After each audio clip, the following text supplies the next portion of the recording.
Hello there. Welcome to Kera Dangerous Talk. I'm your host, Kera Dangerous. Wow, this is the second season of Kera Dangerous Talk. First time on Never Leveled TV. This is such an honor. I started this show almost a year ago now, and it was just an ideal I had out of faith. I just wanted to promote talent, uplift Black voices, and have an outlet where we could talk about issues that are important to us Black people and inspire everyone.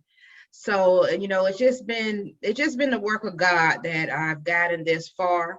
And I want to thank all my supporters and my day ones for sticking in there with me. And we're starting to see fruits of the labor. Today we have a wonderful show. We have researcher and historian, Dr. Randy Short. Oh, wait till you guys meet him. He's gonna bring us a lot of information today. And like I told you when I first started doing Kera Dangerous Talk, this whole process is about me learning, you learning, and us learning together. So you don't have to feel like you're the smartest one at the table, because we're all coming to learn and we're all coming to talk about things that are important to us. So I'll go ahead, let's get started. I want to bring in our guest, Dr. Randy Short. Hi, how you doing? Hi, how you doing, doctor? I'm great. Wow, you great. Okay, that's right. Feeling good, feeling great. So, Dr. Randy Short, for the people who don't know about you, tell us a little bit about who you are. Okay, very simply, I am a DC native and graduate of the University of Virginia, Howard University, Harvard University. I am a published author with one book that's out and another book that's coming. And I'm a filmmaker. I've made 2 documentaries. I am a researcher, human rights defender, and an advocate for the rights of, in particular, Black women and children. I'm with the Rebecca Project for Justice and Human Rights, led by the famous anti-eugenics activist Elaine Riddick. And there are many things I could say, but the most important thing is I care very deeply about the need to attain human rights and economic advancement for what I call DAFTA. DAFTA stands for Descendants of Aboriginal and Forcibly Trafficked Africans in America. Aboriginal meaning the Black Indians, because normally when we talk about who and what we are, we need to be very, very precise. And that's another thing I'm very much for, promoting genealogical awareness for us to know who we are, where we came from, and how we're connected to each other here in the United States and in other countries. Wow, that's a lot. All of that sounded really good. And before we get started, Dr. Short, I want to do the show how I'm known to do it. I want you to sit back, relax, and let me give you your flowers. Can I give you a little compliment real quick? Can you sit back and relax? You're welcome. Okay.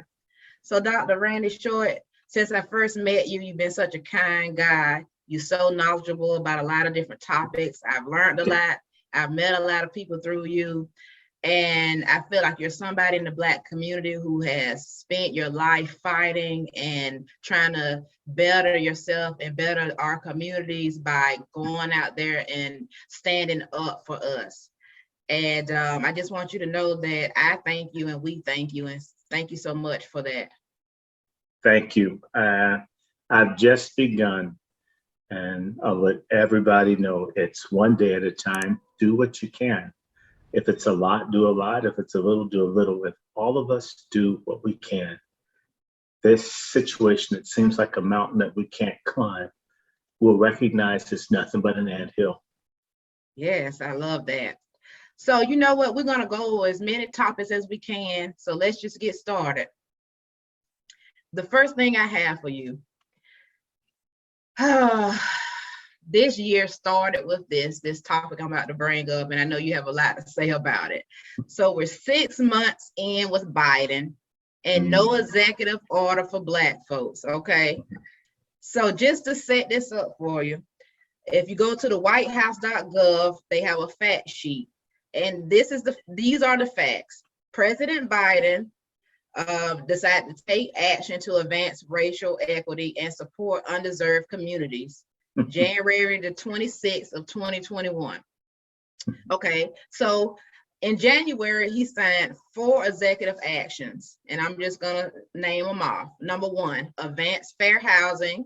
2, reform our incarceration system to end the use of private prisons. 3, reaffirm the federal government's commitment to tribal sovereignty and constellation. And 4, combat xenophobia against Asian American and Pacific Islanders. And for those of you who may not know what xenophobic is, it's a dislike or prejudice against people from another country.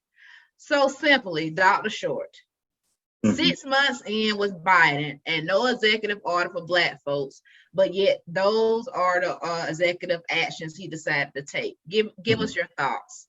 Well, I just want to remind people a Black South African was murdered in Hawaii. He went into the wrong place.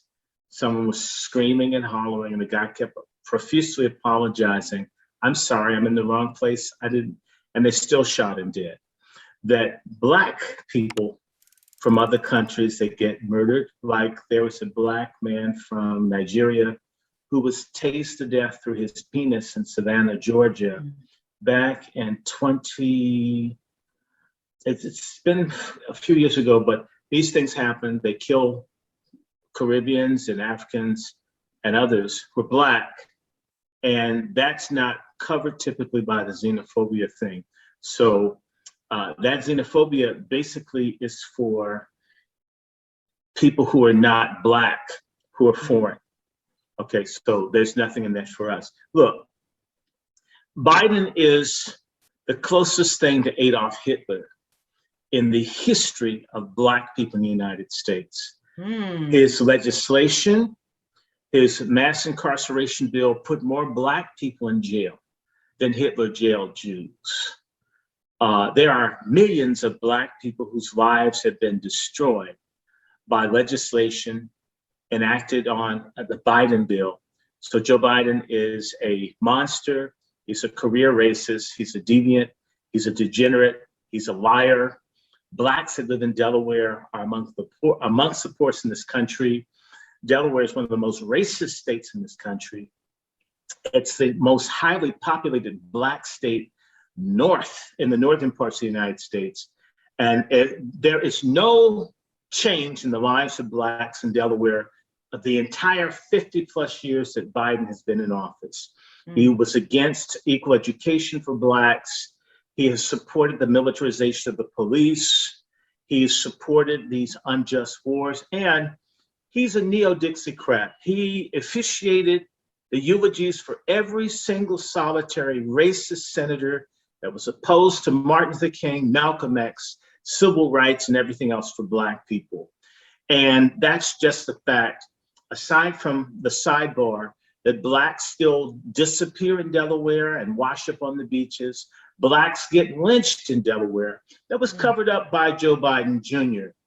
And Hunter Biden, I've seen the pictures. It appears he enjoys having intercourse with underage Black girls.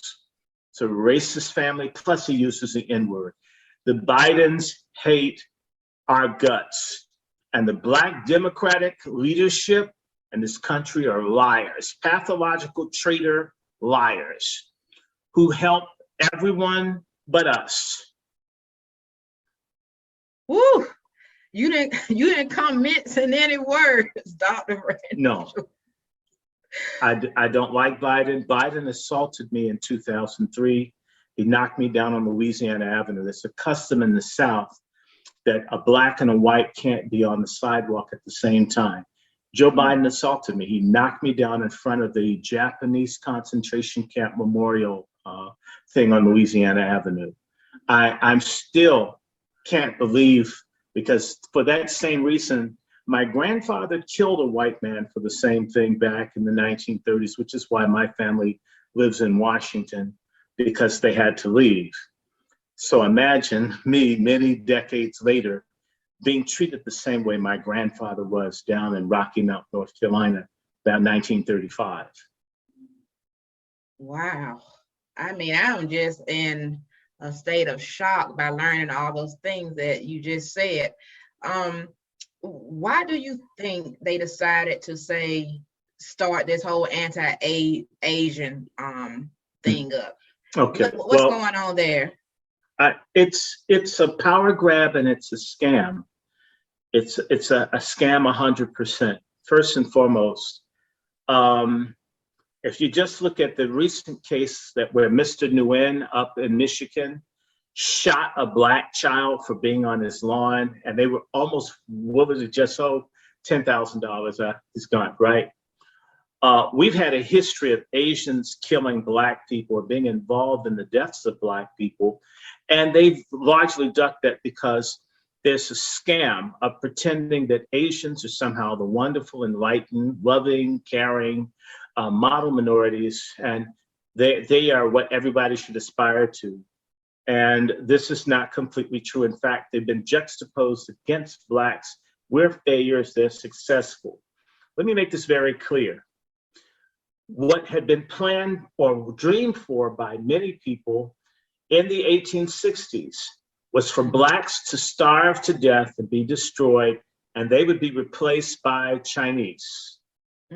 This is part of why Asians were brought to replace black people. The project failed.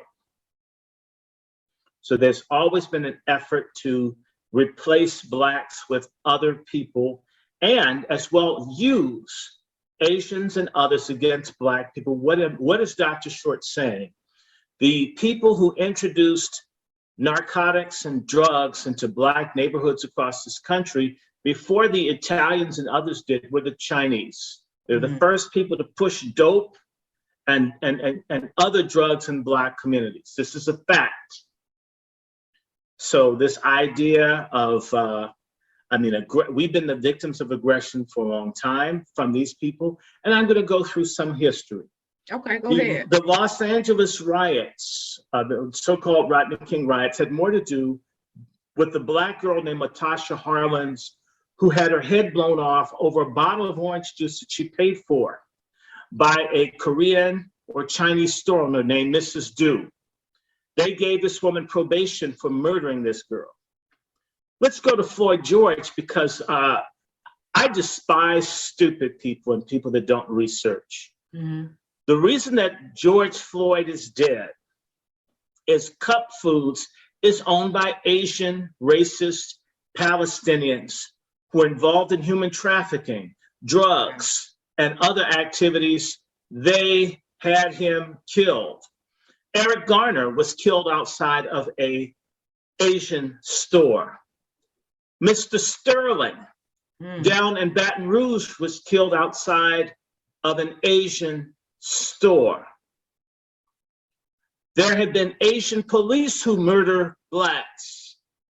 There was an Indian man down in Florida who murdered a black man and he got caught.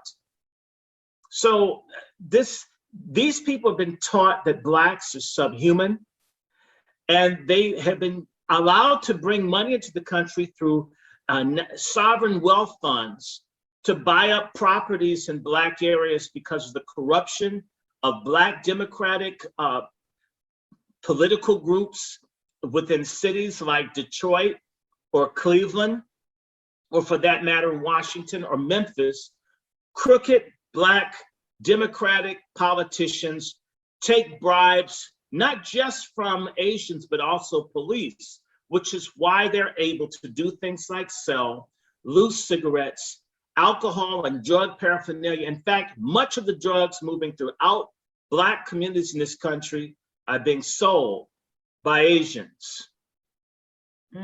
So George Floyd might be alive today if the same people who are alleged to have had sex with underage black girls and pay out money, who work with the Bloods and Crips. And there have been many shootings. Many people have been killed outside of Cup Foods in Minnesota, Minneapolis, Minnesota, since, but you don't hear that. Yeah, so we're getting only part of the story. No, Like no, that's not it. There's a fraud going on, and I'm going to just go to it. The Congressional Black Caucus and the Democratic National Committee have a conspiracy against the survival of Black people in this country, either through omission or commission. Nancy Pelosi, the House Speaker, she and Hillary Clinton, their policy is to do nothing for Black people. And we now have 57 Blacks in the House and Senate, and we're still getting murdered. We still get nothing. The more Blacks get elected, the more of us get killed. The worse things get. So there's a trade-off. A certain group of Blacks benefit, a small number, and then the larger number of us suffer. Anybody that dared to go and investigate what was going on in Minnesota would have found out that the Cup Foods is not only a mosque, but it's a place of drug dealing and corruption and death and theft and thievery. But because they're Muslim and they're Asian and they give money to people, and I need to say, the crooked man, Mr. Keith Ellison, the former congressman, who's now the state's attorney, I think, in Minnesota, because of this whole thing, I'm gonna just say to you, when Black people become Muslim, they put Black last and Muslim first. Mm-hmm. That's what a lot of them do. I've met Christian coons who are Black coons who are evangelical or Catholic or whatever first and Black last. So in a lot of instances, if you have Black politicians like crooked Hakeem Jeffries, who calls himself a Muslim, he's out of New York, and yet he promotes a radical pro-gay agenda. How long would he live if he were doing this in the Middle East, where Islam comes from? It wouldn't last too long. We've got some incredibly wicked people, traitors who are in positions of influence, if not power, and they serve everyone but us. Where can we even go with that? Dr. Short, I posted about anti-Asian hate, and I can't say I was surprised, but a lot of Black people on my page on Instagram were saying, I'm happy for the Asians. I'm glad they got it. And I'm thinking, over 400 years of not just slavery, institutional racism, just being treated unfairly, not being on the same system economically.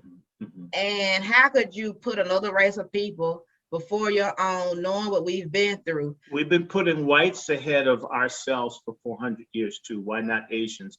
We always put Black people are xenophiliacs. We love everybody but ourselves. Yes. So you're telling me that you have, in fact, I hope that this show gets rid of some of the people that follow you. If they're stupid like that, I hope that I make them so angry that they never follow you again. Oh man, no, I feel you, but we dealing with a lot of stupidity. I want to just bring in some numbers here, because the New York PD reported that hate crimes motivated by anti-Asian sentiment jumped to 1,900% in New York City in 2020. And the Stop AAPI Hate reporting the database created at the beginning of the pandemic as a response to the increase in racial violence received 2,808 reports or anti-Asian discrimination between March 19th and December 31st. So if a person asks you, where are all these height in the numbers coming from? Are they made up? Are they just put out there to make us feel like all this hate going on? Well, what's your thoughts on that? I want to say to you, when Akai Gurley was shot to death by an Asian officer who's going through a Black residential area, just firing off his gun for the hell of it, the entire Asian community demanded that this murderer be released, no punishment. We say so. Asians are honorary white people. They're playing in the middle game. It's a losing game. And I'm going to just tell you very quickly, as the United States relationship with China gets worse, Asians are going to catch much hell, and it won't be black. It's like the white man who killed all the people down in Atlanta, and that wasn't a hate crime. A black man who's half crazy who killed his own mother but beat up a Filipino, that's a hate crime. Oh, Right. Part of this scam is white people trying to say everybody's as bad as we are. Yes, that's the point I Okay, wanted you to get. Not everybody's receiving racism, so there's no racism. Sorry, I'm well, sorry. no. They said it's racism, but everyone's racist. Therefore, yes. I'm not that. I'm just like everyone else. So racism is whatever people say it is. Homophobia is whatever people say it is. If I say I don't want to see two guys kissing, I hate people, even if I haven't put my hands or done anything. And I may not want to see two straight people kissing. I think people should do stuff in their house, but they wouldn't do that. All of these things are basically a decoy or detour game to not deal with the fact that, one, we're not fully free in this country, and we need our damn reparations. In fact, I want 2 checks. I'm Black and I'm Indian, and I got ripped off on both sides. All of these new groups trying to raise Asians up. Now it's Asians. Before it was Latinos. Before that it was gays. Before that was women. And when this country was halfway dealing with itself, it was Blacks. And they've come, there were white ethnics and white women, and then gays. And they keep finding help and do stuff for everybody but Black people. And we're the stupid ones that allow that to change. You know what I'm saying? Let me interject real quick, Doctor, because this reminds me of an example just to bring some a real story into another story into this. When I played basketball in high school, I had waited for so long to be on varsity, right? I'm on junior varsity. I'm waiting for that golden day so my name and number can be called. But every time it was my time to be the next player to start, my coach would go, he would go and recruit another girl and try to build her up just in my mind so that I couldn't start. I mean, he would literally take somebody that couldn't play as good as me. He would spend extra time with them. It's like whenever it's time for us to be next up, they go find another issue to try to bring it to the forefront. But you know what? They get help. The CBC, the NAACP, all of these Black boule trader people facilitate this. We have to get rid of the Black leadership class, needs to be fired, removed, purged as soon as possible, or we're doomed as a people. We are being exterminated by many forces, but the most sinister ones are those amongst us. There's no reason that certain people should treat having a political office like a sinecure or like an heirloom family wedding ring that you pass down the generations. We need to, Maxine Waters, I mean, she and her wig need to retire. The guy, what's his name? Bobby Rush, who looks like the Baphomet goat, the little devil goat, who had the 666 thing. He's sick, he needs to go. A bunch of them, they're old. Go to Florida, catch COVID, have an aneurysm, a stroke, a smile, leave us alone. Die. You don't want to move forward, you won't stand up. A lot of them are old Black boomers. My God, I hope all of them get vaccinated. I hope they get triple, quintuple boosters. I hope they're as bad as people say the shots are. I want all of them vaccinated. I would like for sellout, traitor, coon, degenerate Black folks to become an endangered species. We'd have a chance to move forward if some of these people weren't around.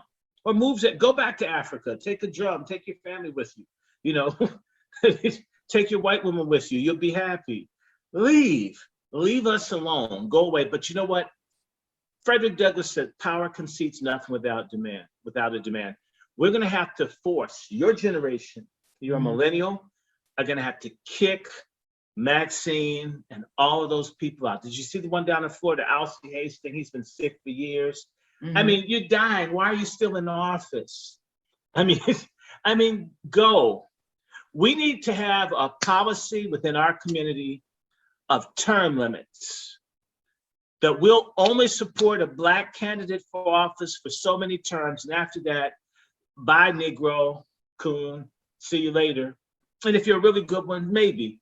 But these people shouldn't be able to have a career betraying us, not serving why us. are Black people easily swayed or easily tricked? I mean, I knew this stuff about Biden, some of the information you've said, but all it took for Biden and Kamala was to show her with some hot sauce, some collard greens, for Biden to just give us a little smile of his teeth, and all of a sudden he telling us we're not Black if we don't vote for him. I thought you was just an American if you voted or not voted, because that's your right. So we're pandered to, and I feel like it's always the same people being We're not voted. pandered to. We're insulted. There's a difference. Okay. If you pander to me, you say you want a reparations check, I can't give you $1 million, but I could give you $250,000. We're getting nothing.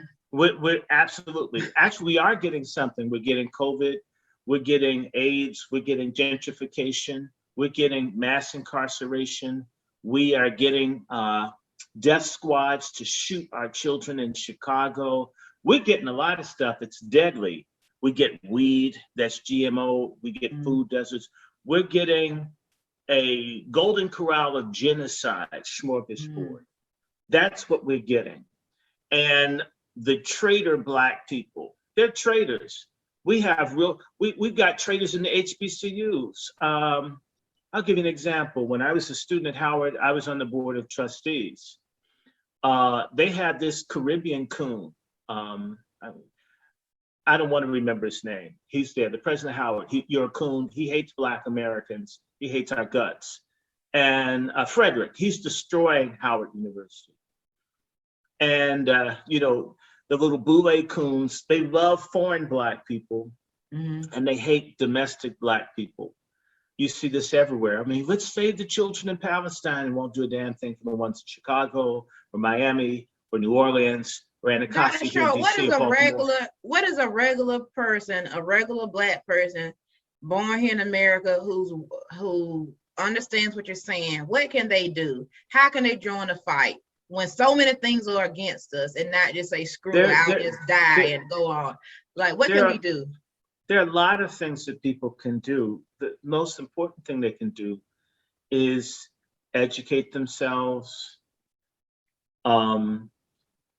work on doing things like networking with other serious Black people, withdrawing from fake, phony, or waste of time activities, like watching pro sports on television. It's a waste of time. I don't care who doesn't like it. In fact, the thing that I hate, some of the things I hate the most, is dumbass Black men watching sports all week long. Their kids can't read. They haven't screwed their wife in 10 years. And everyone knows everything about the statistics of basketball players and football players. And you don't know your kid has flunked out of school. You don't know how much coke they've snorted. We need to get out of being stupid. Stupid music, stupid non-nutritious food, stupid activities like mega churches. I wouldn't want to go to any place where I didn't at least know 10, 20 people that I fellowship with. Our people need to stop going to churches with bad, stupid coon, male and female, coonesses and coons. If it's a stupid coon preacher, crooked coon preacher that doesn't have a dedicated agenda to preaching the gospel and putting that into practice and helping the lives of the people who pay for his alligator shoes and his ugly car, the gas guzzler, you shouldn't go to that church. I would like to see the unemployment rate of Black ministers equal that of young Black men in depressed urban centers. If 50% of preachers were unemployed, if there was a decrease in the income of Black preachers where they couldn't make any money, a lot of these dogs would get out of the business, and true people who want to serve. I know really good ministers, they love Black folks, they take a bullet. They're kept out of the pulpits because the Greek letter organizations and the Masons have a stranglehold. This boule, the boule is killing us. What every Black person can do is, if you're in the Greek letter organization, quit. If you're in the Masons, quit. If you're an Eastern Star, quit. Stop being in things that are not committed to changing the destiny of your people. Stop buying music controlled by Zionists that denigrates us as a people. Stop watching television. The people with the worst mental health state in this country are Black women, and they watch the most television. Turn the television off. Yourself for this show and this network, because we're giving it to you Well, no, straight. but I'm talking about mainstream television. Stop watching it. Stop subsidizing white racism with the little bit of money that you do have. Mm-hmm. Find some people that you can work with, whether it's a gun club, a book club, an herbs and health and wellness club. If it's something that one can do, or a susu ring, help each other go into business. Do something to help someone other than yourself, but make certain that you take care of yourself. Stop eating so much bad food. Grow something. You know, you got all this space here. I need to go out and plant my greens and my beets and the other things, and teeny space I have. We used to feed ourselves when we couldn't go to white places to eat their poisonous food. There are Black folks with all this land here in Prince George's County, where you're based, and all they do is trim the grass. Do you realize how easy it is to grow tomatoes? How easy it is to grow certain vegetables? Just put a few seeds in, clear it up, and then go eat it. Eat your own. Everyone has gotten comfortable, and we also have people just worried We're about delusional. themselves. We're not comfortable. No unity. If we were comfortable, You're right. We're not comfortable. Delusional is we're the correct word. I delusional. would agree with We that. might think we're okay. We're in bad shape. Stop the madness, and stop getting caught up. Stop following people like Black Lives Matter. Yes, I'm glad you know what, let's segue into that real quick. Let's segue into my next topic, not to cut you short, but we got to go on. Black Lives Matter controversy. So Patrice Cullors, 37, the co-founder of Black Lives Matter, announced May 27th that she was resigning as executive director amid criticism over her lavish lifestyle. So apparently her resignation comes amid controversy over her finances and her own wealth, again stating that allegedly buying 4 homes for $3.2 million, according to property records reported in April. So she said that her departure has nothing to do with right-wing attacks on her lifestyle. And she was quoted as saying, "Those were right-wing attacks that tried to discredit my character, and I don't operate off of what the right thinks of me." Now she's we hear that she is pursuing a book and TV deal. So Dr. Short, what are your thoughts about this Black Lives Matter controversy over the co-founder? Well, there's more than that. Most people have been too lazy to read the Black Lives Matter guidelines, okay? Which basically they're promoting trans and all this other stuff. Now, let's be clear. We've always had people in the Black community that are gay, okay? My great aunt, I wouldn't be here. I wouldn't be existing. My great aunt, who looked, I think she was gay, I'm pretty certain, who dressed and wore men's clothes. The time I saw her, I had to take a second look to make certain it was a woman. She saved my grandfather from the Ku Klux Klan. I wouldn't be alive if my grandfather had been lynched, okay? My great aunt more than likely was gay, okay? So I wouldn't be here were it not for the bravery of someone who's Black and gay. I exist because someone in my family that happened to be gay, is Black, risked their life to save my grandfather's life. So we've always had people who had same-sex attraction in the Black community, okay? That's not the issue. Okay. Those people, everyone, And I'm telling, I'm not hiding. That's my aunt. My aunt, I love my aunt, okay? I don't have to agree with my aunt. I don't have to agree with anyone all the time, but we're one people.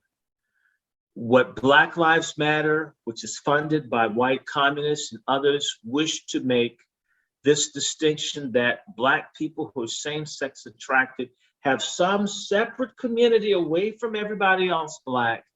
And they've been oppressed and abused by all Black people since the beginning of time. This is a lie. This is a lie. Patrice Cullors, who used to be the equivalent of like a side piece to the Studs back in Compton, LA. I'm just telling you where she came from. And some Jewish hippies who were with the Weathermen took her in and made her into somebody.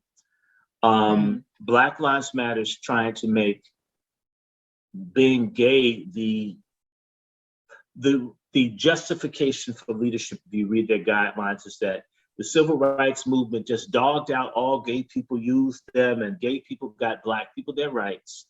And they're trying to correct that by being and the leadership of our community.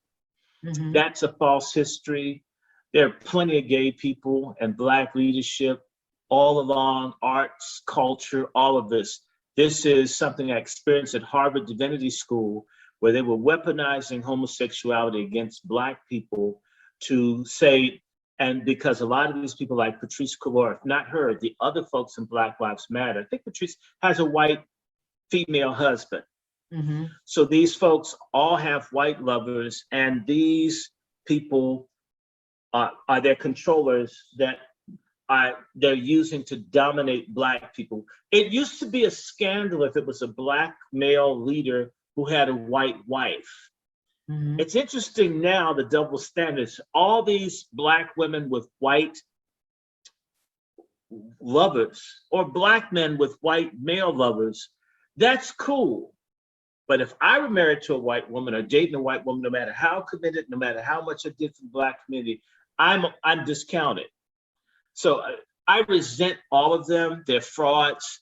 They are controlled by international globalists who hate our guts.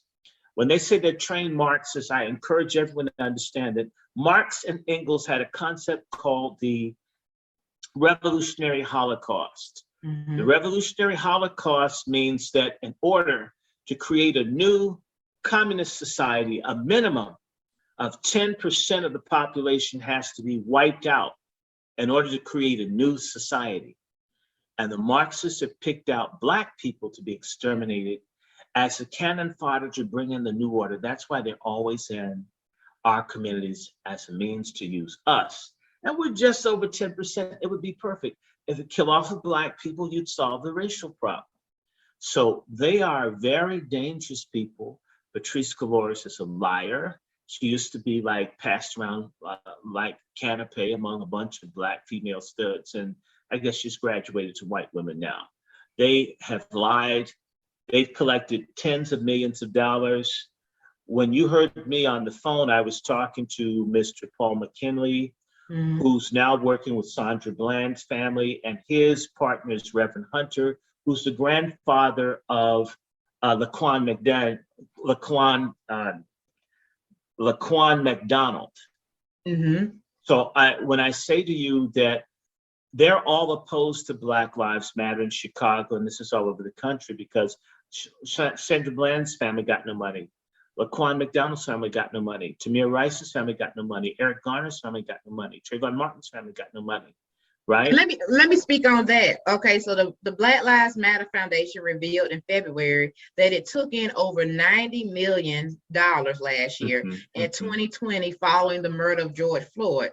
Now, it's said that they spent nearly a quarter of its assets on operation expenses, grants to the Black-led organizations and other charitable Hold it. Let me clarify. When they say Black-led, they're not being honest. They've given almost all of their money to trans organizations. One of the largest Black Lives Matter chapters established in the country is in Kenosha, Wisconsin. And there, they couldn't get any money. If you don't promote trans and the gay agenda, no matter how convinced you are, you can't get any of the Black Lives Matter money. There's almost a fiat. You must promote homosexuality. You must make gayness a significant part of what you do, or you can't get any money. Okay. So I've been seeing that they've been putting the rainbow and over the Black Power Fest. So it's a merging of. No, it's not a merging. It's a hijacking. A hijacking. Okay, see, words are powerful. You're right. A hijacking. So just simplify it for us, Dr. Short. We started off Black Lives Matter. So it was never meant to be an organization for Black people. 80% of the people in Black Lives Matter are not Black. Mm-hmm. Okay. Black Lives Matter is a pro-Marxist LGBTQ front group. They have other such groups, Move On. All of these are funded by Soros or others, Center for American Progress. This Black Lives Matter is a trap. Wherever they go, they start things and never finish anything. And they draw out the true Black leaders who end up going to jail or get killed or assassinated, like what's happened all over St. Louis. Darren Seals is among maybe 20 Black activists that have been murdered in St. Louis. And there are many others who've been in jail. When Black Lives Matter shows up in the city, they get these people out. The police arrest the Black ones and the white ones. The white ones get bailed out and the Blacks stay in jail. They are systematically destroying the Black youth potential leaders all over this country. They're killing them all. They're traitors to our community. When people, there are folk who don't like me. I frankly don't give a damn. I'm mostly, I'm not a violent person, but I can say this to you.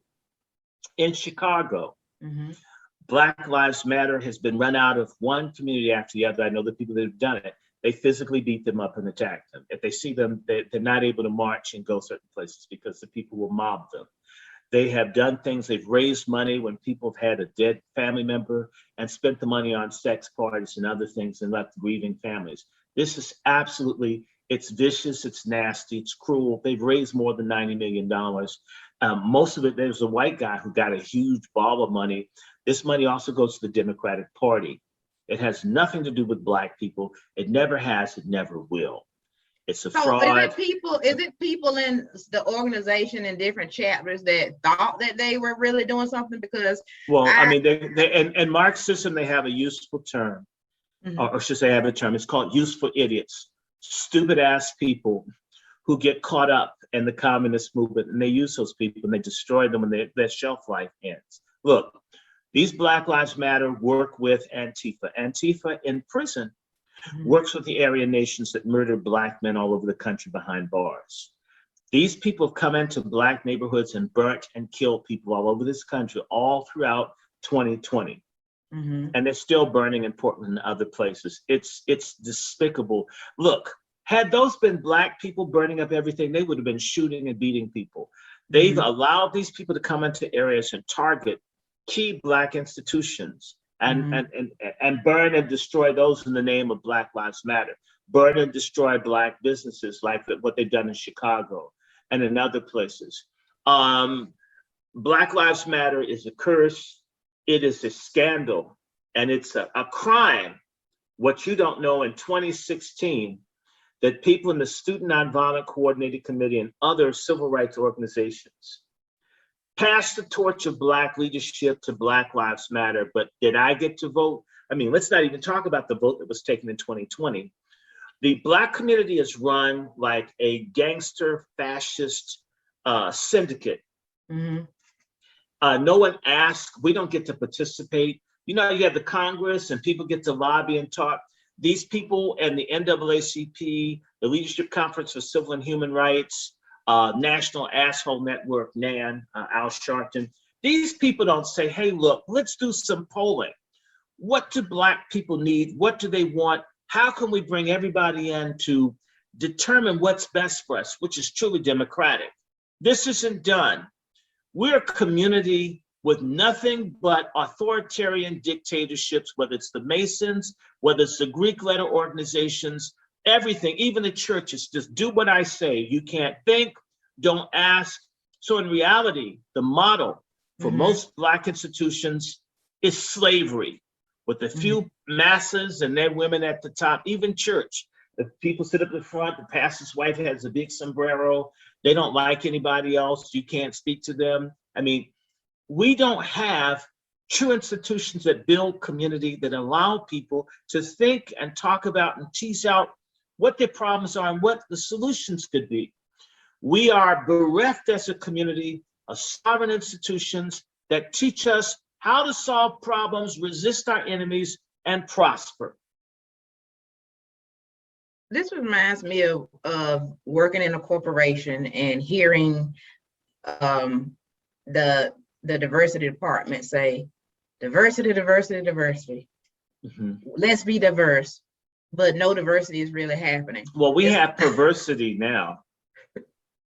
Perversity. Perversity. Yeah, that's what we've got now. Black Lives Matter is perversity.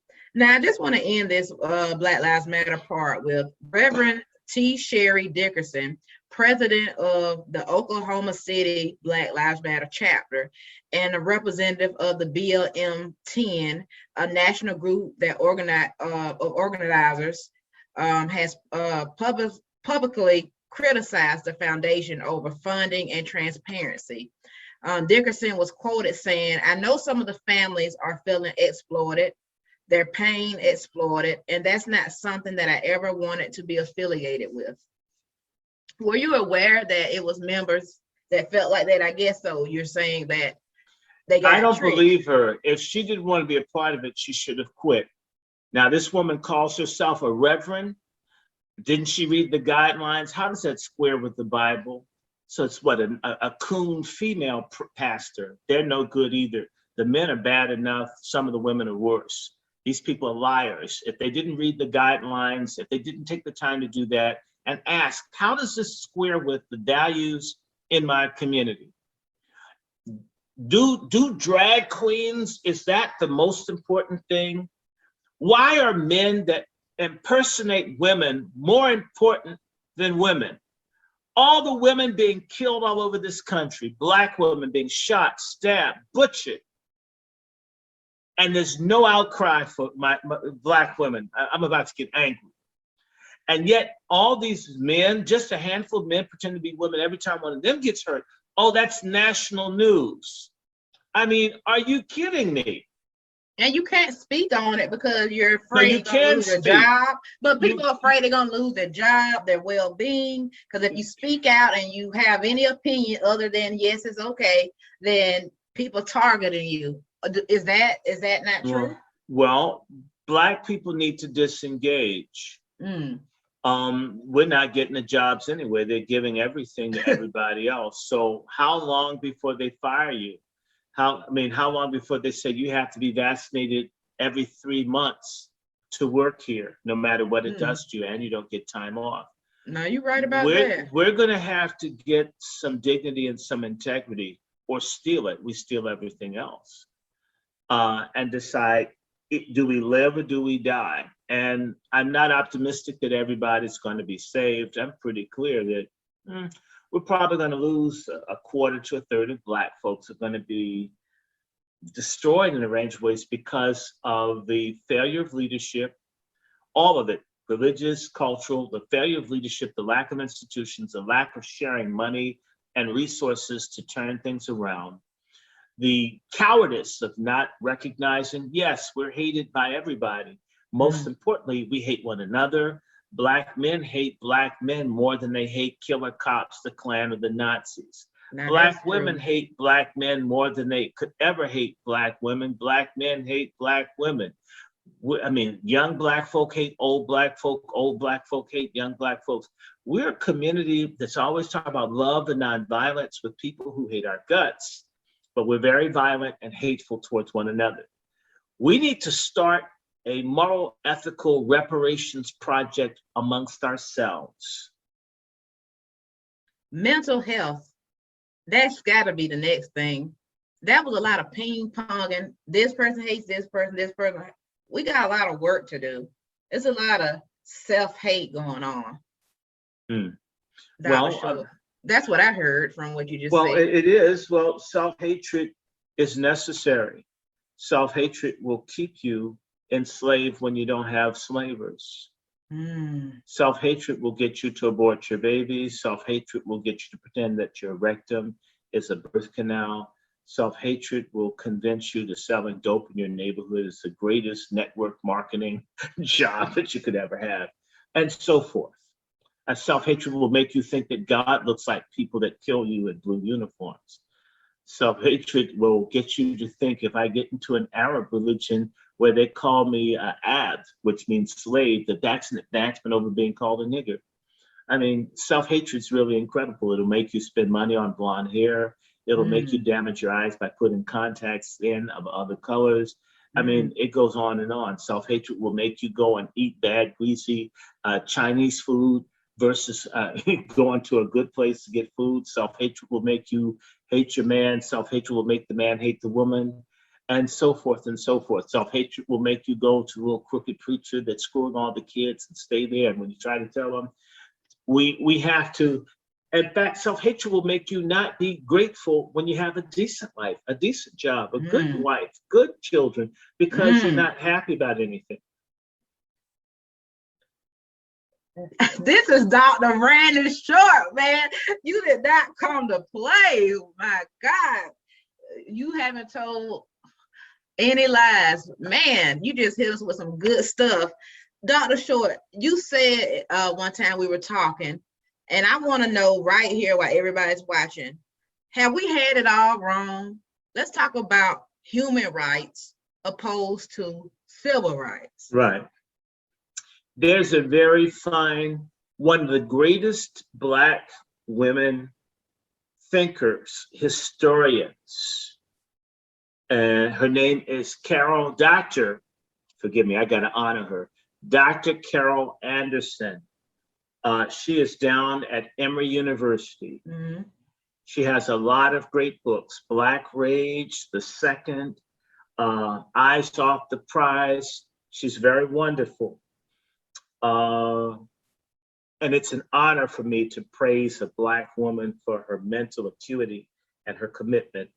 Carol Anderson is one of the greatest unsung or undersung thinkers in this country. One of her books that I have maybe 4 copies of, and she has a book called White Rage, and just lots. The Black civil rights establishment in the 1940s willingly betrayed Black people. I'm talking about the leadership of the NAACP principally, in order to get white liberal crumb donations. They went against the moves to expose the genocide that was being done to Black Americans and promoted civil rights over human rights. And you see, civil rights is what you get from your society, from your government. Now, everyone says the government's racist, government's unfair, but you're going to trust them to give you your rights. And human rights is something given by God, where at least the UN could be an avenue or a venue for Black issues to be discussed. Let me just give you a simple example. In 2017, President Obama passed legislation or some sort of bill, or maybe it was an executive order, to end incarceration of minors in the United States.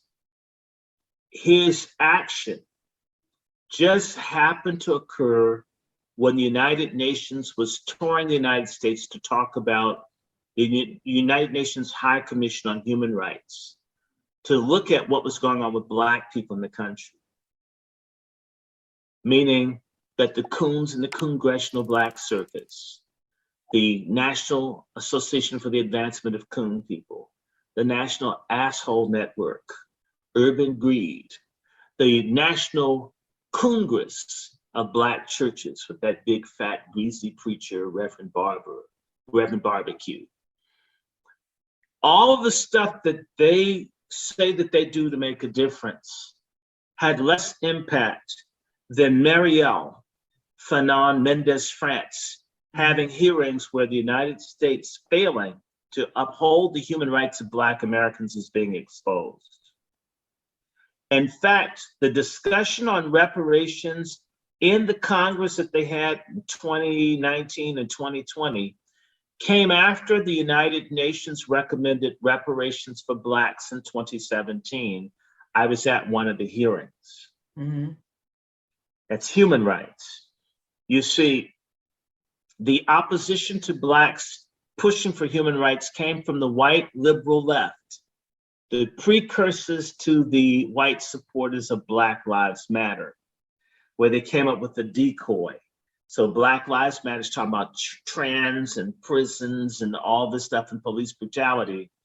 And if you notice, Black Lives Matter is soft in their draws for reparations, soft in their draws for Black farmers, soft in their draws for housing and mental health and other things. They're failures on purpose.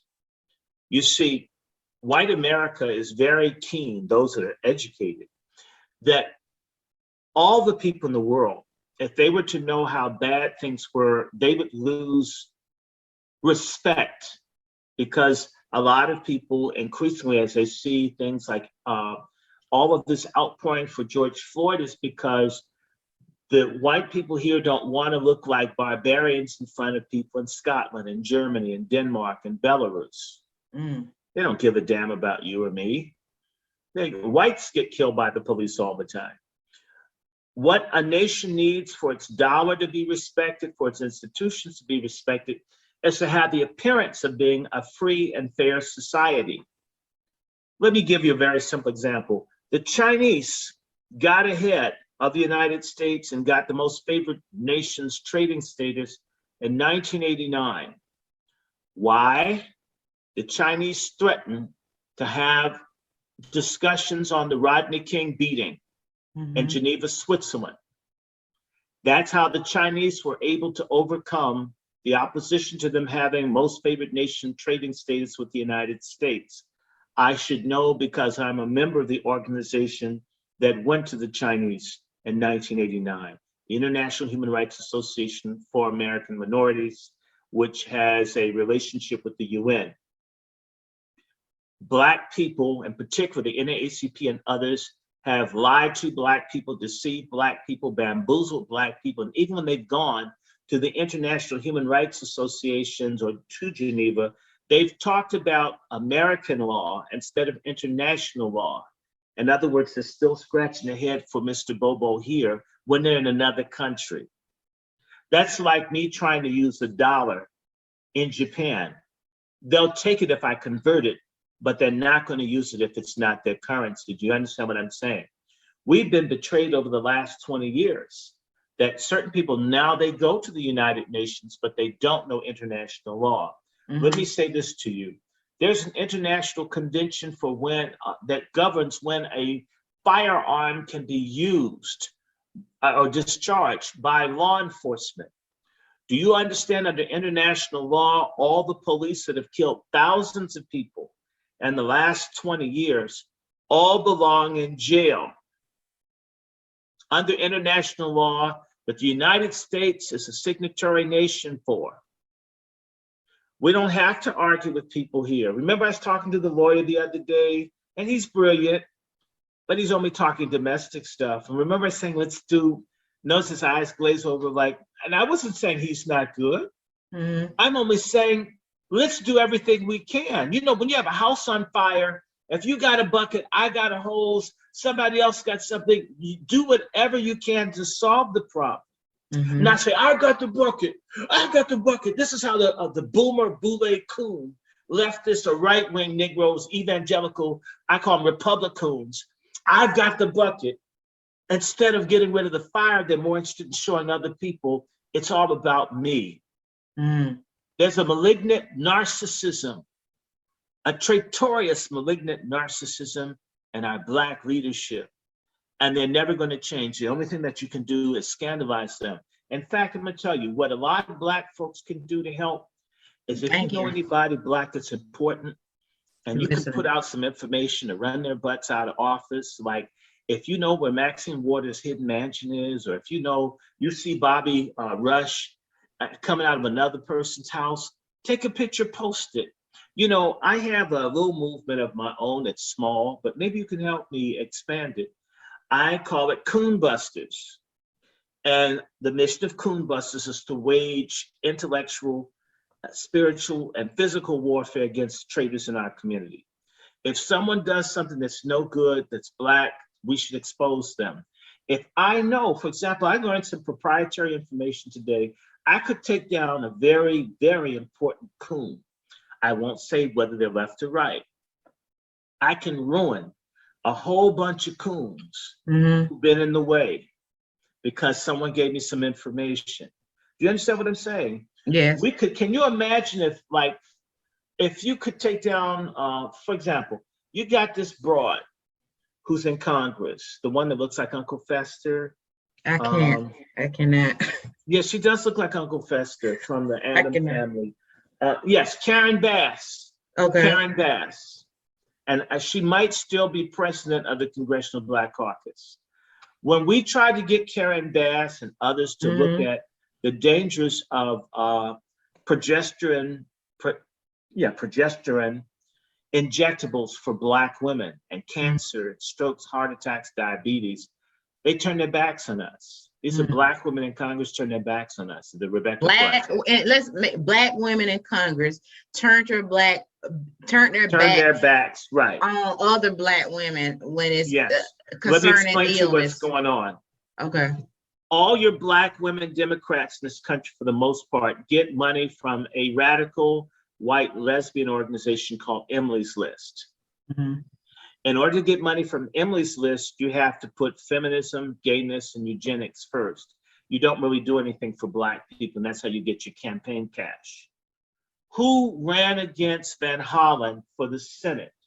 It's a Black woman. She wears her hair short, and her name is getting away from me. Forgive me for, this is the one thing I hate about Black people. You have to remember all these names, dates, cities, things. And by the way, after you regurgitate it all, it doesn't make a difference. And I don't have my phone here to look it up very quickly. But the first Black congresswoman from Maryland who ran for the Senate, and she got about $3 million from Emily's List to run against Congressman Van Hollen. She still lost because she got no endorsements from any Blacks in Prince George's, right? And the white guy got it. Emily's List will give people money, but you have to be for all these abortions. You've got to be for DEPO. You've got to be for sterilizations. And all the Black women in Congress take money from these devils. Let me ask. Wait, you can't. You know we live. Yeah, no, I don't care. I got you Dr. Short man. Who was the woman that ran against Van Hollen for the Senate? This is wild. Yeah, I can't remember her name either. She's so forgettable. Yeah, she's from Prince George's County. Unforgettable. No, we're being real. We're gonna keep it real. You know who I'm talking about. She always wore hair short. Look, don't you. I'm trying to keep. God, what's this woman's name? She had it 2 or 3 terms, about 8 years, and then the letter of today's show will be C for Coon. Okay, yes. I'm trying to remember this lady's name. God, I can't remember her name. Don't let it stop you. What's the point of the story, Dr. Short? The point of the story is that if you want to get money and you're a Black woman in Congress, you have to be on an anti-Black agenda. And they got something for the men too. And so this Donna Edwards Woo, got $3 million from Emily's List. She lost, but she got all that money because she supports all the crazy, nasty liberal stuff. And their agenda isn't really Black. They'll give you money if you're not for Black people. So when you see all this money raised, like for War Nuts, the little senator from Georgia, the one that looks like Mr. Potato Head, the one that his wife caught, I believe, with the man, and he tried to run his wife Oh, over. Gilliam. No, that's Florida. No. That's Florida. Gillum was in Florida. I'm talking Yeah, about the dude Florida. in Georgia. I think a bunch of them are twisted. And that's the other thing. The Black folks in office, look, if you're gay, just be out. Say, yes, I do blowjobs, or I like getting hit in the booty, or whatever it is, and stand up. I always say to people, if James Baldwin could stand up for Black people with a white penis in his mouth, why can't these Black folks stand up for Black people today with the Black penis in their mouth? Or whatever it is. Because they're putting being Black second. Yes, well, no, they put Black last. It's not even second. I mean, no, everything, the Latinos come second, the illegals. I've seen more people cry over those teenagers that were having sex with each other down at the border than they do for millions of Black children caught up in the child and family services across this country. I lose more Black people in my circle trying to do something for Black people than I do just being quiet. That's a problem. Well, you never had them. Those people are already dead to you. It's actually, you should see people who are not real. When they disappear, it's like a social bowel movement. And in fact, that's healthy for you. You don't be constipated with ignorant, stupid, unenlightened Black folks. In fact, when I was teaching, my classes were segregated. I always kept stupid people away. I didn't want to have to breathe the same air as stupid students. That may make me sick. Stupidity has to cease to be a virtue in our community. I need some energy here. Okay, so, and I get your point about that. Since we running close out of to almost being out of time, I want to hit on a couple of things. Now, you brought up Nellies. Now, for me, there's a message saying there's a power concern on this screen. Okay. Oh goodness, hope we don't lose you. We got to check your power source. Hold on, wait a second. Will this go in here? Are these cords? Don't worry about it. I'm gonna get somebody to come help you. Okay, I won't worry about it. Yeah, because okay. So while we can, I just want to know, you brought up Nellies. Now, for me, when I was trying to research Nellies, it's a slang for effeminate homosexual, meaning unmanly or having characteristics regarded as typical of a woman. So what did you mean by that? I didn't name the place. So no, you brought up to me a topic of Nellies. I brought up the topic of Nellies because a Black woman was dragged down a flight of steps by a security guard a few days ago in Washington, D.C., in the Adams-Morgan section of Washington, D.C. Mm-hmm. It's a gay establishment in which Black gay people are mistreated, and there are many in Washington, and they're all over the country. I brought it up because I'm an advocate against queer crow. I'm so sick and tired of people talking about the rights of gays and lesbians, right? Only with regards to white gays. In reality, there's billions of dollars, what Black call rainbow dollars, and opportunities in everything. If you go to Washington and you go to the office that deals with the LGBTQ community, you'll hardly see anybody Black in there with a job or with any commanding position. The city, Washington, is still about half Black. I would say that about half of the Black people, half of the gay people in DC are Black, I would say. So shouldn't they get half of the money allocated for the LGBTQ community? But they don't get that, okay? And this is all over the country. Blacks don't get it. They're not getting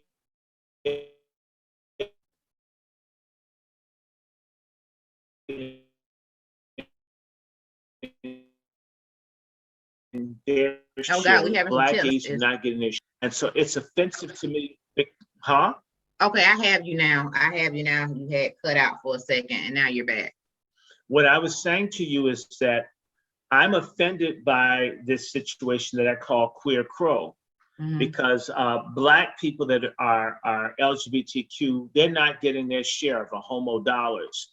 Billions of dollars set aside, jobs, opportunities. It's for everybody, Asians, illegal gays, everybody, but not Black ones. Yeah, because I thought the letter system was inclusive. It's not, because you're Black. Okay, and so the way that they treated that woman, I'm angry. I don't go to gay clubs, but I don't think I've got some gay family. I don't want them getting their behinds beat by crackers. I don't even support that, but at the same time, I don't want people killing. When I hear about this Black gay man that they left out in the desert in Nevada, that's disgusting. It's a lynching, whether they're gay.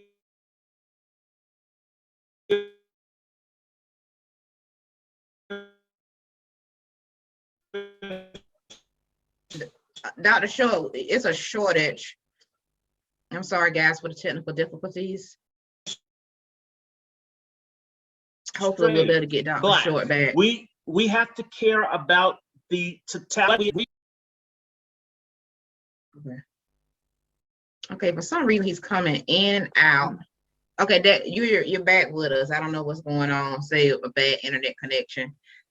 Okay, that's probably what I'm saying. What I had said earlier, I don't know when it cut off. You may have to edit this, right? Yeah, don't say any bad words, please. I didn't say any bad words. I was just saying that Black people who are same-sex attracted are not getting their share of the homo dollars that are being allocated in jobs, opportunity, healthcare, right? And I'm certain that people who are Black that are LGBTQ, a large number of them are poor, homeless. They don't have the same opportunities. And it's the one thing that they seem to want to offer to them is sex work. Why not coding? Why not something other than being available to rich people or affluent white men to screw, or white studs to have Black girls around? This is racist. This is a sexual white supremacy, buck breaking. I'm against all of it. And as I said, at Nellie's, I don't want anybody being beaten up. I think it's unjust and it's inhumane. And at the same time, these gay people complain, we're a persecuted minority. I'm been persecuted. I know so much. I'm practically Black because I haven't had. No, you're not Black. You're white. You've got white privilege. Nobody knows that you give blowjobs or blow domes unless you tell them. The Black people, if you've ever seen some of the literature that white gays put out, where Black men are called studs and stallions, animalized in the literature, it's racist, and it shows the way they dragged that sister down the steps on Saturday of last week.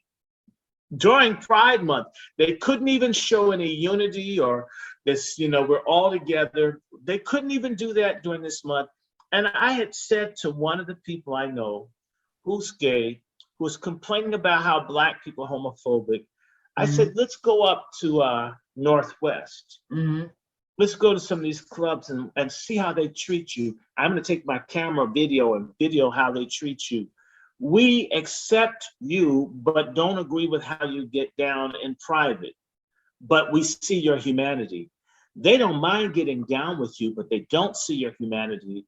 And they don't want other people to know that they're with you or around you or you're used. Black people that are LGBTQ basically are like a party favor, something that's used and it's discarded.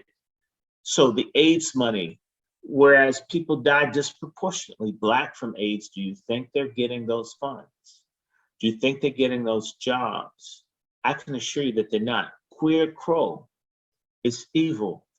Queer crow, whereas trust me, if a Black man and woman want to adopt a child, they'll turn them away, but they'll give that same Black male child to two white men who want to raise this boy on the hook to have sex with them. They have this guy. So we getting beat on every front, basically. It just We're beat on it, which is why there's no such thing as a Black gay community. It's Black people. And that's just why I despise Black Lives Matter and other people that pretend that there's some Black gay separate community, you know. I mean, where I guess where there's neon signs everywhere and boas hanging off the lampposts. It's not true.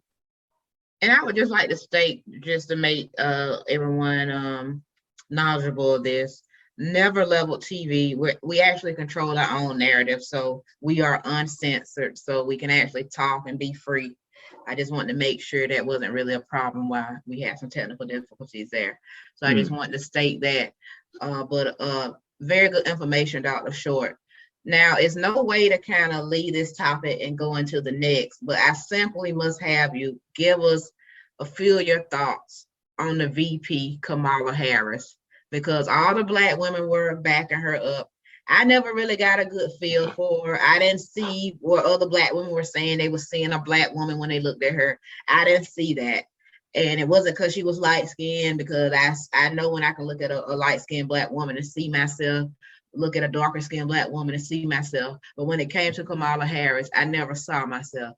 So, so Dr. Short, please, thoughts on Kamala Harris?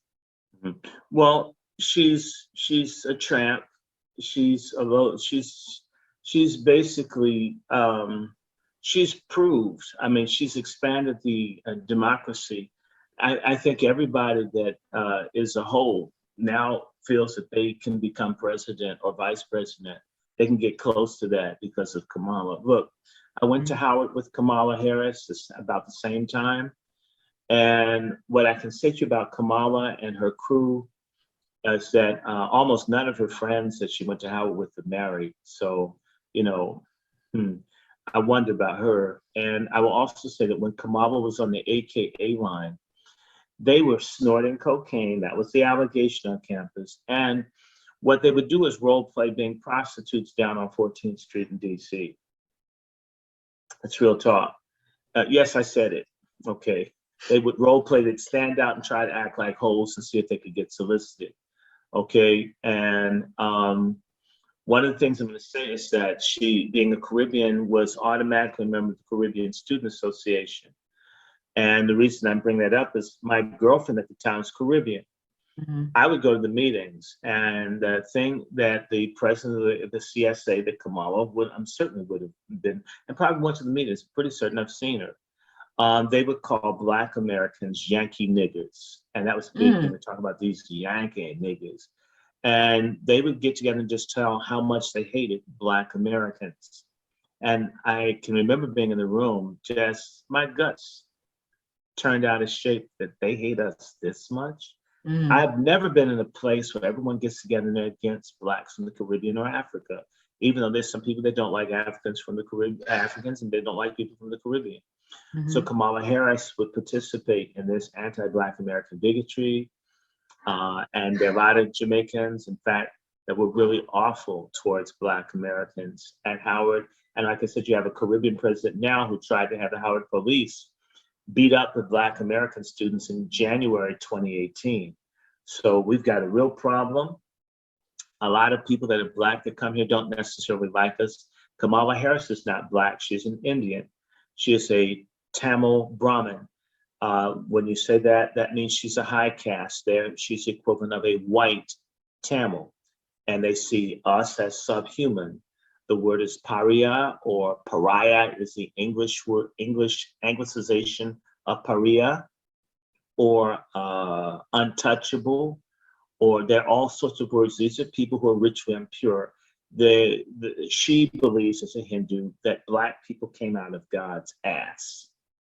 And we're the perpetual slaves because we're no damn good and we deserve what we get. Kamala Harris has been, she and Joe Biden have been the greatest mass incarcerators of Black people in the history of this country.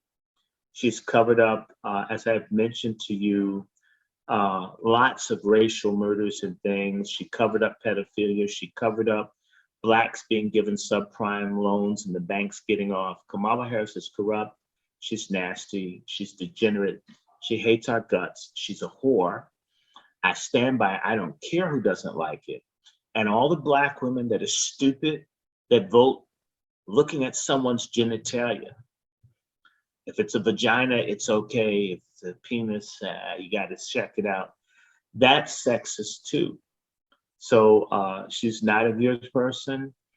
I'm thinking about my friend whose son had his head lynched and his head skull cracked open with a pickaxe, and a group of white boys ran a train on his rectum when he was dead. Kamala covered this up and prevented the family from getting justice. It's Gregory Johnson, San Jose State University in California. His mother, Denise Johnson, is a very dear friend of mine. I have another associate whose name is Dr. Rhonda Hampton, who had her intern, Maitrice Richardson, who was abducted after being put in jail for a night for no reason at all. She was clearly brutally raped and her body was broken into pieces like pretzels. And Kamala Harris campaigned. She got that position in the Senate, campaigning on getting justice for Maitrice. Horrible. Here we go having another stop again, Dr. Short. Little reconnect. You have to admit, it's been a great show so far. Dr. Short is raw and uncut, and he gives it to you exactly the way that it is. Hopefully, he'll be able to join us again. Having some connection issues. So far, we covered a lot of bases on human rights, civil rights, gay rights also. Okay, there you go. There you are. Okay, a question for you. And I know how you feel about the Greek letters, but are the Deltas not aware of Kamala's background? She's not a Delta, she's an AKA. Oh, AKA, I'm sorry, AKA. Are they not? AKA. Are they not aware of her? They don't give a damn about, they don't give a damn. What you learn about the Greek letter organizations is that they only care about their own particular order. And they talk about being Black. In fact, it's sort of like what the Greeks do is similar to what the Caribbeans and other people do to Black Americans as a collective, and we stupidly fall for it. I know folks that will say, yeah, we're all Black together, and the minute they get something, I'm a Jamaican, right? Well, I'm not one of you, right? Or I'm from Nigeria, right? Right, exactly. These people say, I'm Black, and we Black people, well, man, I'm an Omega. Did you pledge, right? So it's a way to differentiate themselves from the rest of us. And we are stupid to entrust people who have allegiances, secret allegiances to other entities to be our leaders. If you're saying, vote for me because I'm Black, but in reality, I'm just a Q, I shouldn't vote for you. I should vote for someone that wants to help more than people just their friends. I want to bring something to your mind. When we were at the protest the other day, they mentioned Prince Jones. I knew Prince Jones in passing. He was shot to death by Prince George's County policeman, a Black policeman, who followed him from Prince George's County through DC into Seven Corners, Virginia, and shot the man in the back. I remember it vividly because people came to me and asked me to help organize demonstrations about Prince Jones's murder. You know what happened? What? Initially, the people were interested, but the big brothers, some of the people were Qs. You see, Prince Jones was an Omega, and the President of Howard was an Omega. And so the older Omegas told the young undergraduates, short is dirty, short is bad, short can't be trusted. All this stuff about me, okay, great. And I told them, fine. And I told them, F y'all. Let me tell you what's gonna happen. They're gonna let you rally, on the yard of Howard, and they're going to make certain that the PA system doesn't work so no one hears what you say. And you will be betrayed by President Swigert, who's a Q, and they'll make this little movement go away. The policeman will get a justifiable homicide pardon because the state's attorney, Jack Johnson, is also a Q. And they're going to let this man get away with murdering a very nice guy. Did it happen? Didn't you hear they still sang his name? I said this back in 1999 or 2000, so maybe 20 years ago. I told people nothing will be done about this man's murder. And it's all Greek letter people. Prince George's County, it's all Greek letters. Aisha Brave Boy, I think, is a Delta. All of these people stick together. They ignore Black people. They help their small groups of people that they had orgies and deviant sex with to become members of these organizations. This is how they bond. This is what, screw us, they don't care about us. And on top of that, I'm going to say this as a Christian. No Christian can be in a secret society. It's forbidden in the scriptures. So, and all these Greek organizations have gods that they pray to and they worship. So they're paganistic, they're not Christian, they're phonies, they're liars, they're apostates. They will burn in hell. Yes, I said it. You can have Jesus all in your heart. You can't be in a secret society.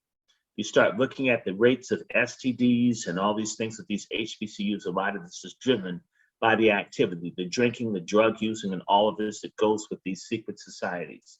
It debases us as a people. You can't point to me any effort systematically that's raised our people up that has come from these people. Martin Luther King was kicked out of Alpha Phi Alpha. You start looking at all of these people. Obama was a Mason and Prince Hall Mason.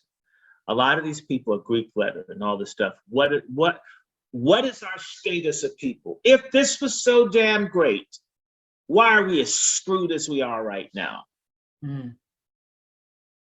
Yeah, I never got all the secrecy, all these professors, all of the hundreds of thousands of well-educated Black people, where's their damn bank? In fact, where's their porta-john? Or massage parlor? Even illegals can come over here and do that. Yeah, everyone can come over here and get a gas station. Except for people under the boule. Their job is to make certain that we remain slaves, and they're doing a great job. And until we stop looking at someone's skin color and start looking at what are you doing? I'm gonna give you a story. I'm gonna make my cousin mad. My cousin used to be one of the leaders of this thing in Prince George's County called Kappa Care. Okay. Kappa Care was something for the Kappa Alpha Psi people to help young people.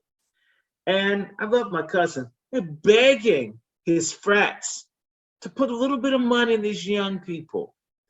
What these people want to do is drink, whore, party, and just live dangerously.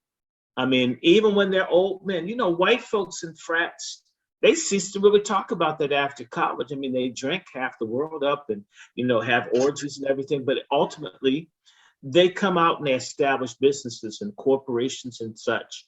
They empower one another. And by the way, if you're smart, talented, and gifted, they don't freeze you out because you didn't join, you didn't pledge.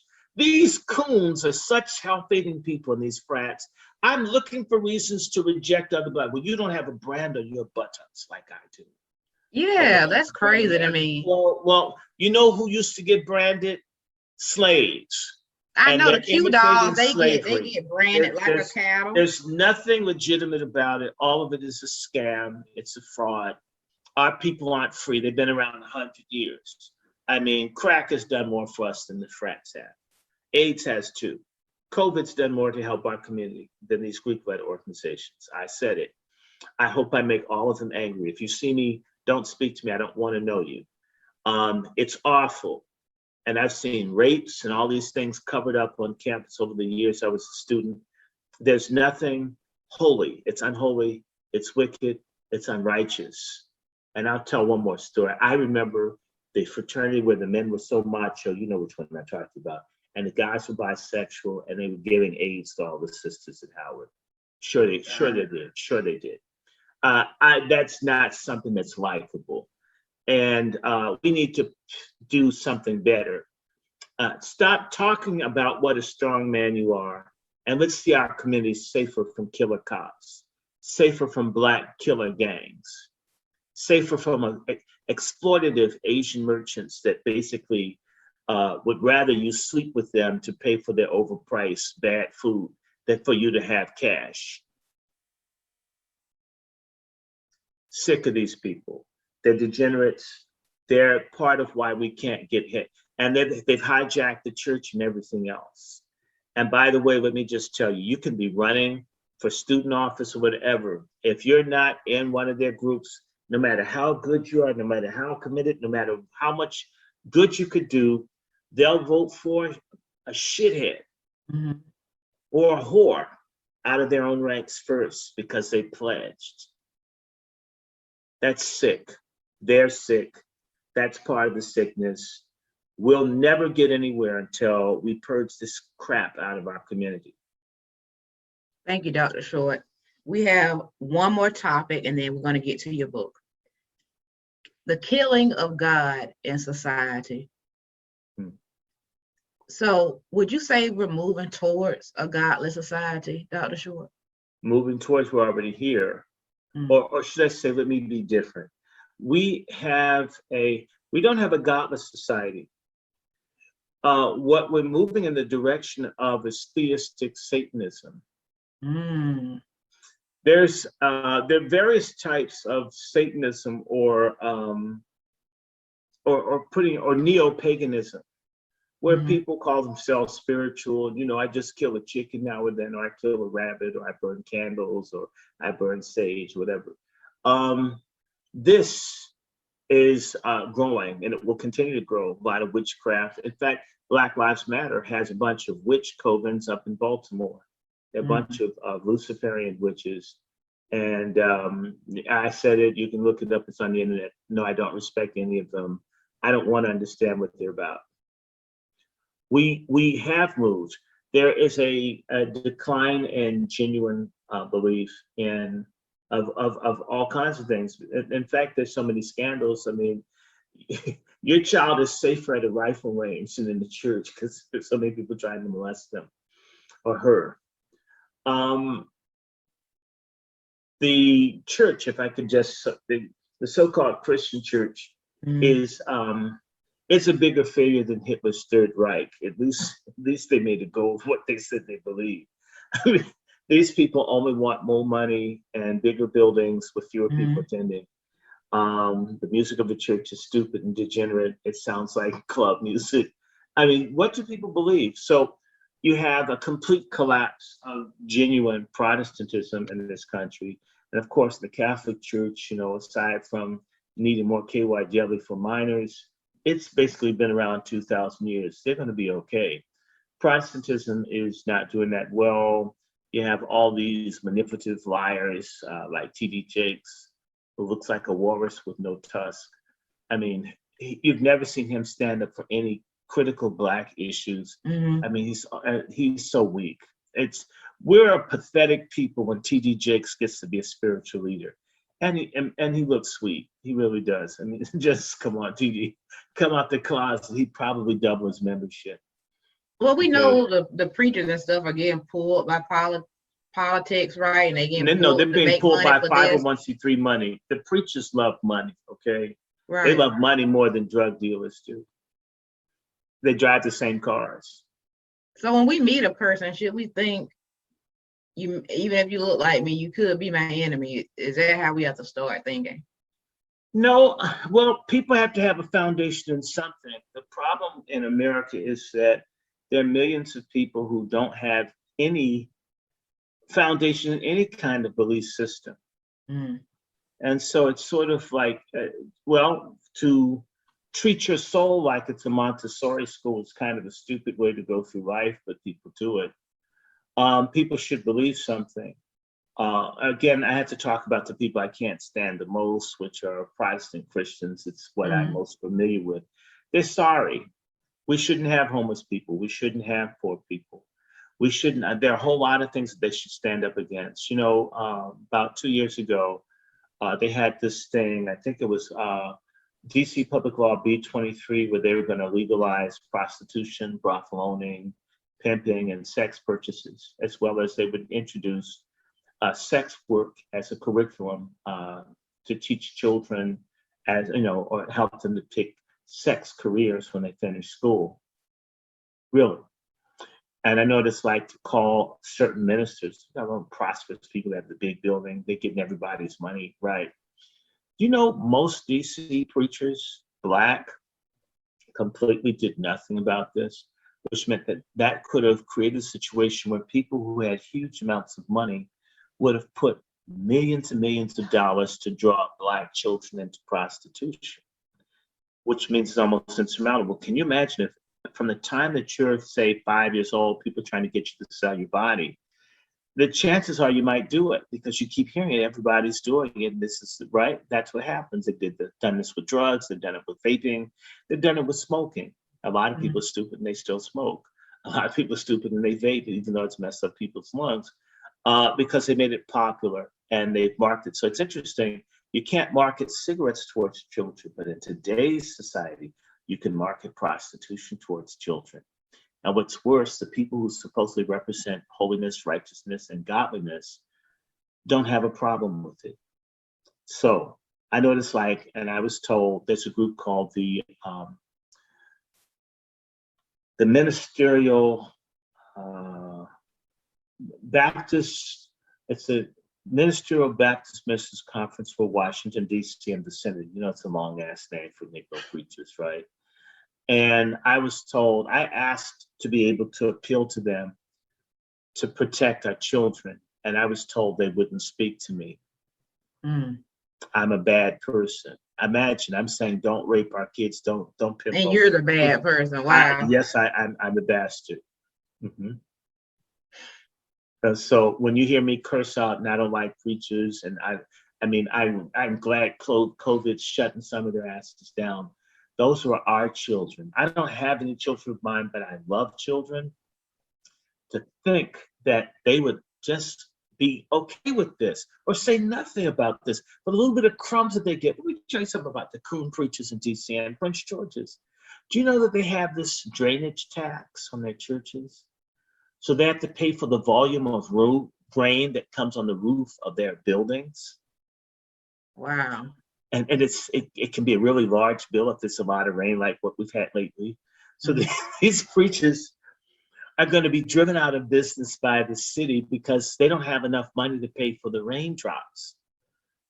And they would go, and you know what I said? Hey, look, I'll work with you ministers. Let's fight Bowser, you know, the mayor of DC, who looks like Arsenio Hall, had a baby with Jaws.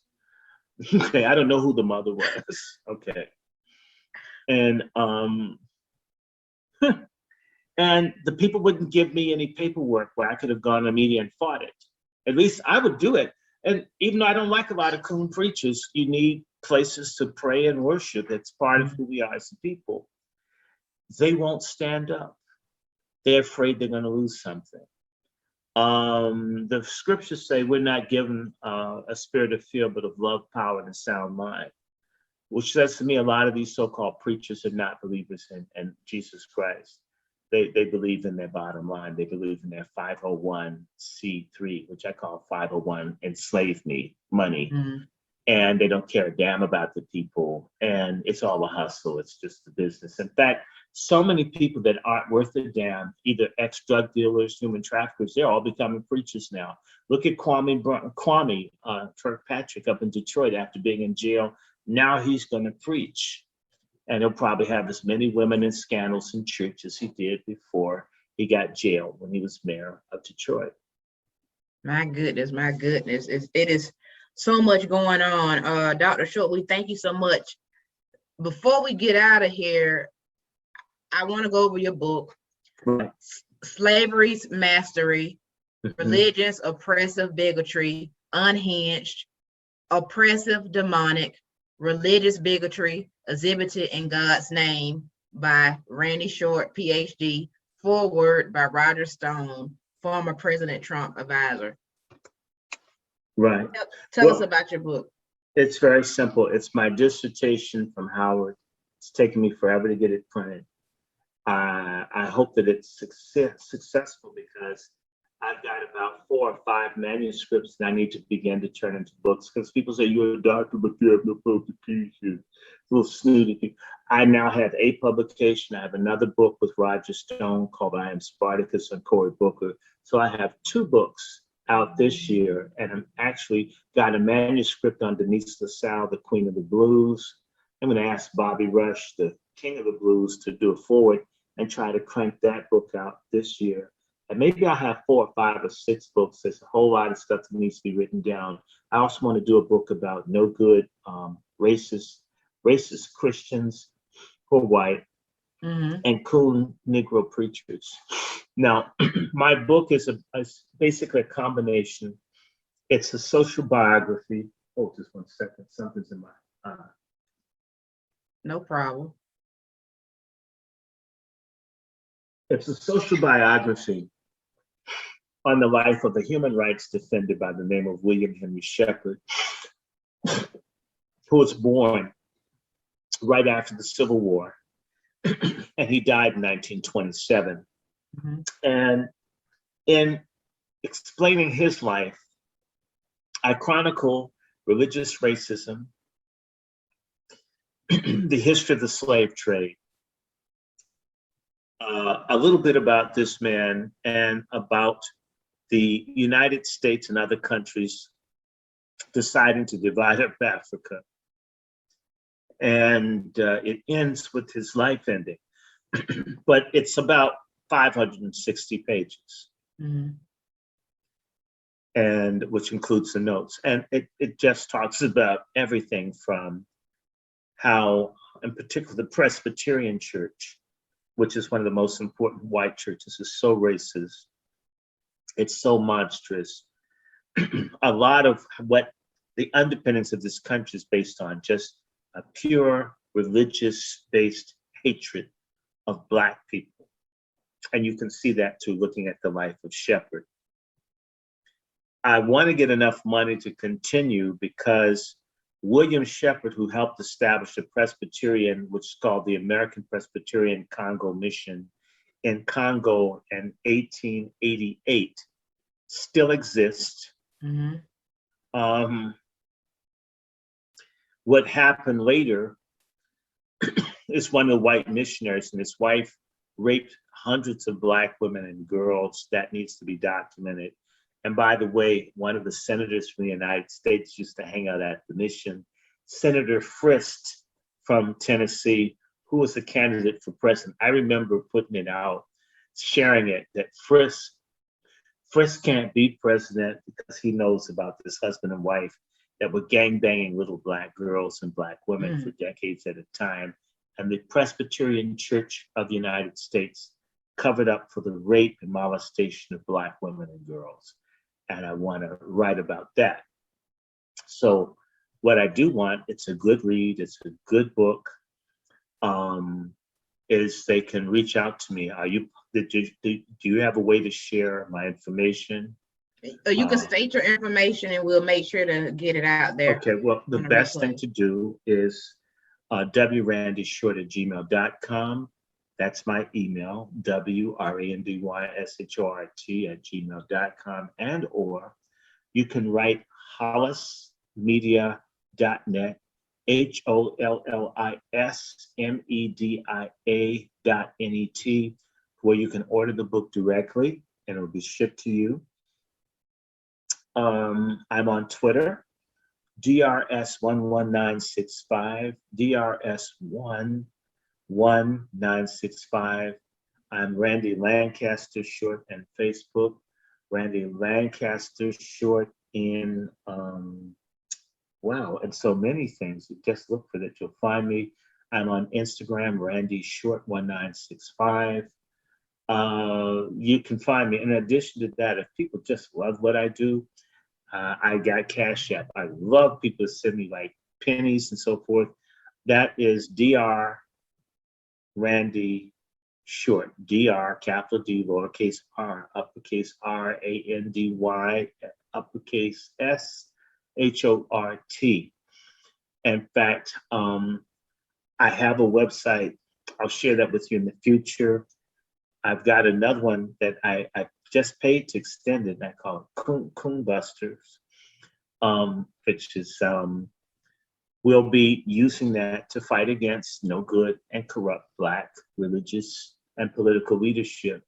So I would love for people who you gonna call Coon Busters. And I have a very good YouTube channel. I need about 400 subscribers so I can go back to being live. And what I do on that is the Angry Black Men's Book Club, where I pick different books and read and share. And I love that. I mean, just Angry Black Men's Book Club. YouTube put me off. They got very mad with the angry Black men, but why can't we be angry? Isn't that equal? So that's quickly, but good books, more things to come. You can also see articles by me in Natural Hair magazine. And I will be writing articles for Scoon, for Curtis Scoon's website. And if you look for me in Google, I do lots of interviews. Some of them are humorous. And yes, I do everything I can to spite coons and pork chop feminists. And you're also in Tariq Nasheed's. Yes, there's Buck Breaking, which I'm in that film, and I'm also in Hidden Colors. No, not in Hidden Colors, but in Black, White, and Blue, which is on Vimeo Prime or Vimeo on demand, and as well as Amazon Prime. Black, White, and Blue, it's really good documentary. Curtis Scoon did it. And of course, I've been after Black Lives Matter. I've always been fighting them. My soul will be fighting them when I die. When does Slavery Mastery come out? It's already out. Oh, it is out. In fact, I should have my copies next week after an incredible delay. So if you order it, you'll get it. And I think that's about covered it, but definitely hit a brother up. If you don't have, I'm gonna go back. I always like to beg for money. It's a preacher. Give me some money. Okay, if you don't have a Cash App and y'all want to send me $1 or $2 to keep up the Coon Buster movement, my email, wrandyshort@gmail.com, is also my PayPal and Zelle address. So you can write me. I answer questions. I do personal appearances, provided I'm paid. Coon Busters. And I would love to see if we can do a buck breaking presentation. Perhaps we could have some place to meet. I have 2 films of my own I'd like to screen again: The Facade of the American Dream and Dred Scott Nation, which are 2. And I'm hoping I get to do documentaries with you. I mean, I've got some ideas. I think we can really, if you're as crazy as I am, I mean, you know, they're gonna make a house for me in Africa. They just, you know, go to hell back to Africa. We gave you a mansion, so we gave you. Tell you what, they need to send us the money to go to Africa, and maybe we'll start going. If they will give us the cash flow to go and set us up, we'll happily go. You have to understand, and that's in my book, Slavery's Mastery. Do you know that they were sending people back to Africa, but they knew that you had a 50-50 chance of dying within a year. So it wasn't really that. Basically, it's another way to kill you. But you're dead all the way over there. See, we didn't do it. You died in Africa. We didn't kill you. White supremacy didn't kill you. You just a malarial mosquito bit you, or you drank some brackish water, but we didn't do it. So nah. Well, I tell you what, we about to end things right here with Dr. Short. So go out there, get Slavery's Mastery, Religion's Oppressive Bigotry, Unhinged, Oppressive, Demonic, Religious Bigotry Exhibited in God's Name. Watch Tariq Nasheed's Buck Breaking. And if you haven't already, make sure you follow me on Instagram at Kera Dangerous. Dr. Short will be a guest on a number of episodes, so you'll be able to hear about him a lot more. Dr. Short, thank you so much. Thank you so kindly for being my first guest of season 2 of Kera Dangerous Talk. It's just fun. I'm happy. Okay. God bless you, and you keep doing God's work. God bless you. Okay, and you look sexy with that long hair down. You be hiding. No, look, I don't hide. I just got different faces for different places. Okay, all right. Well, there's another face that matters the most.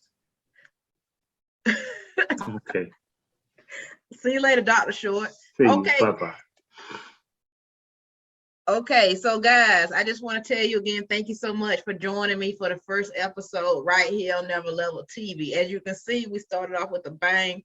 If you didn't enjoy that, I don't know what you will enjoy, because he gave us the raw, unfiltered truth.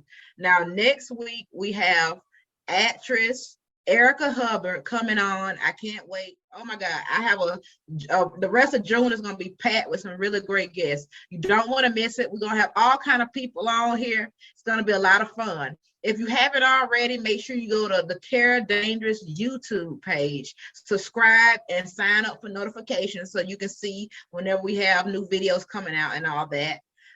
Also, go to Kera Dangerous on Instagram. Make sure you follow me there. Lots of contents all across the board. Follow Never Level TV on Instagram and all of social media. Look, we're really doing things big. Thank you goes out to Never Level again. Thank you so much for this opportunity. We're going to keep growing. We're going to keep doing this thing. I'll see you guys next week. Peace and love, and I'll see y'all.